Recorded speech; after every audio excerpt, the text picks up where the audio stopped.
সাঈদের প্রসারিত দুই হাত যেন এক অলঙ্ঘনীয় পর্বত।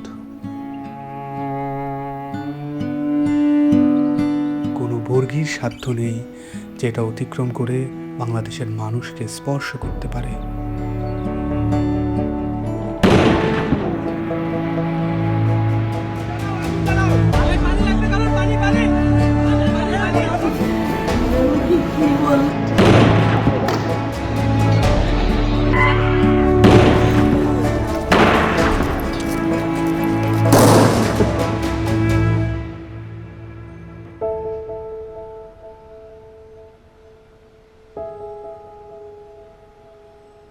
জুলাইয়ের পর থেকে এই বাবা প্রতিদিনই রাস্তার আশেপাশে হাঁটাহাঁটি করেন।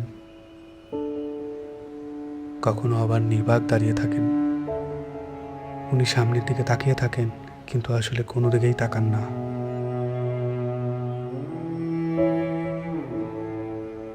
যেসব রাস্তা দিয়ে ওনার ছেলে হাঁটতো, ওইসব রাস্তায় উনি দাঁড়ালে উনি ওনার ছেলের রুম পান। আমার ছেলে মৃত্যু অবস্থায় যখন দাফন দিতে নিয়ে যাবে, এর আগে যখন দেখছি যে হাসতেছে, সে হাসতেছে, হাসি মুখ অবস্থা।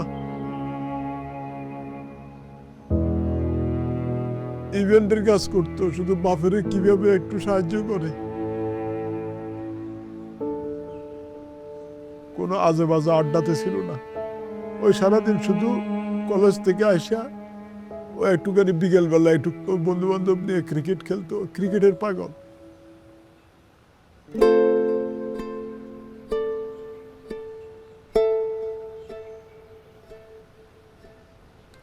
যে আমার পায়ের পাতা আছে এরকম একটা অনুভূতি হতো, কিন্তু আমি যখন হাত দিতাম তখন থেকে আমার পায়ের পাতা নেই, এরকম একটা প্রচুর অনুভূতি হতো। আমি অনেক কান্না করতাম। এই ব্যথার চেয়ে আমার ওই অনুভূতিগুলো আমার বেশি হতো, যে আমার পা আছে, আমি যখন হাত দিই তখন থেকে আমার পা নাই।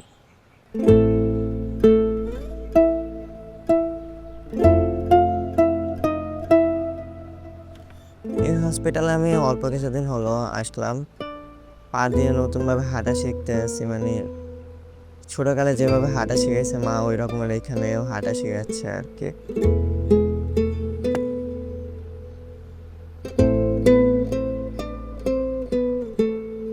একটি প্রতিবন্ধী কিশোর 7 বছরের বাচ্চা